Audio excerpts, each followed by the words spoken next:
Under 19 विश्वकपको Asia छनौटमा नेपालको लगातार तेस्रो जित, हङकङ 9 विकेटले पराजित। आइसिसी अन्डर 19 विश्वकप अन्तर्गत एसिया छनौटमा नेपालले लगातार तेस्रो जित निकाल्दै विश्वकपको नजिक पुगेको छ।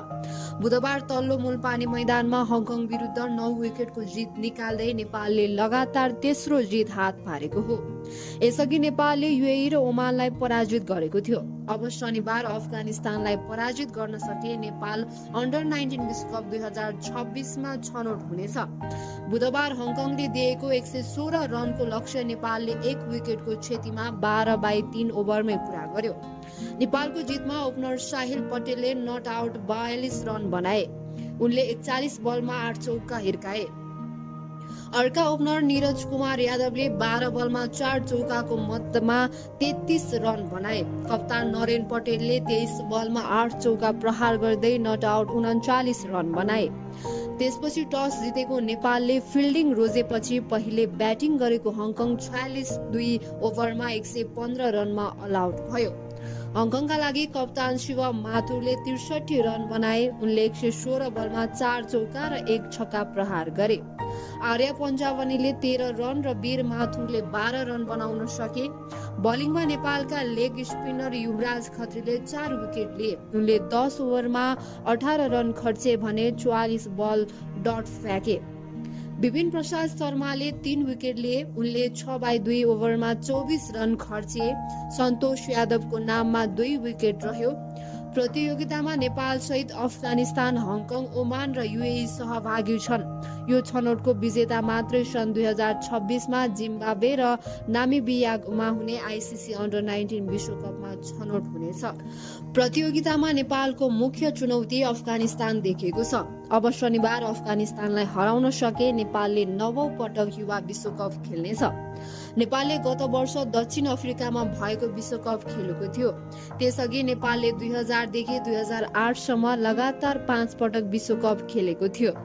सन् 2012 र 2016 मा पनि खेल्दै नेपालले अहिलेसम्म 8 पटक युवा विश्वकप खेलिसकेको छ। नेपालले अन्तिम खेलमा अफगानिस्तानसँग वैशाख 6 मा तल्लो मूलपानी मैदानमा हुनेछ। सन् 2026 मा हुने आइसिसी अन्डर 19 विश्वकप क्रिकेटमा छनौटका लागि नेपाल र अफगानिस्तान बीचको खेल निर्णायक हुने जानकारी दिइएको छ। काठमाडौँ स्थित मूलपानी क्रिकेट मैदानमा जारी विश्वकपको एसिया छनौटमा नेपाल र अफगानिस्तान बीचको विजेता टोलीले जिम्बाब्वे र नामिबियामा हुने अन्डर 19 विश्वकप खेल्नेछ। जारी प्रतियोगितामा दुवै टोली अपराजित छन्। 3 खेलबाट दुवै टोलीले 6 अङ्क जोड्दै शीर्ष 2 मा छन्। नेपालले युएईलाई 5 रन, ओमानलाई 8 विकेट र हङकङलाई 9 विकेटले पराजित गरेको थियो। अफगानिस्तानले ओमान र हङकङलाई समान 8 विकेट र युएईलाई 180 रनले पराजित गरेको हो।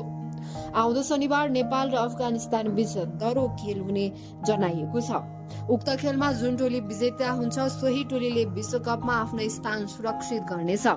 पराजित हुने टोली भने विश्वकपमा छनौट हुन असफल हुनेछ। छनौट प्रतियोगिता अघि नेपाल र अफगानिस्तान बीच 3 खेलको 1 दिवसीय सिरिज भएको थियो। उक्त सिरिजको 2 खेलमा अफगानिस्तान र 1 खेलमा नेपाल विजयी भएका थिए।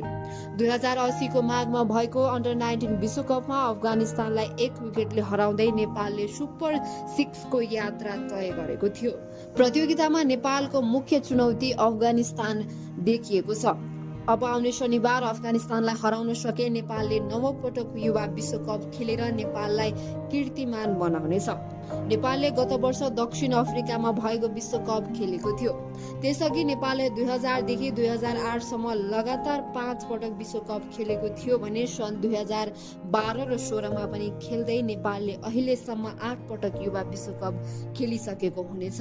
नेपालले अन्तिम खेलमा अफगानिस्तानसँग वैशाख 6 मा तल्लो मूलपानीमा मैदानमा भिड्ने भएको छ। अब नेपाल विश्वकपमा पुग्नबाट 1 जित मात्रै टाढा छ पनि भन्न सकिन्छ। आउँदो शनिबार यसको नतिजा पनि निक्लिनेछ। सँगको शनिबारको खेल निर्णायक बन्न पुगेको हो। बुधबार युएई डिएल पद्धतिमा 181 रनले पराजित भएसँगै नेपाल र अफगानिस्तान बीचको खेल निर्णायक हुने भएको हो। तेस्रो खेलमा अफगानिस्तानले 4 विकेट गुमाएर 359 रन बनायो। उसका लागि खालिद अहमद दर्जाईको शतक भने उजेरुल्ला नियाजाई, बर्केत इब्राहिम जाई र कप्तान महबुब खानले अर्धशतक प्रहार गरे। 360 रनको लक्ष्य पछ्याएको युएई 28 ओभरमा 95/4 को अवस्थामा हुँदा पानी परेर खेल रोकिएको थियो। पछि 47 ओभरमा घटाइएको खेलमा युएईलाई 349 रनको लक्ष्य दियो, तर टोलीले 47 ओभरमा 7 विकेट गमाएर 168 रन मात्र बनाउन सके। अब शनिबार हुने खेलको विजेता टोली 2026 अन्डर-19 विश्वकपका लागि छनौट हुनेछ। यदि मौसमका कारण खेल हुन नसके अफगानिस्तान विश्वकपमा पुग्ने बताइएको छ।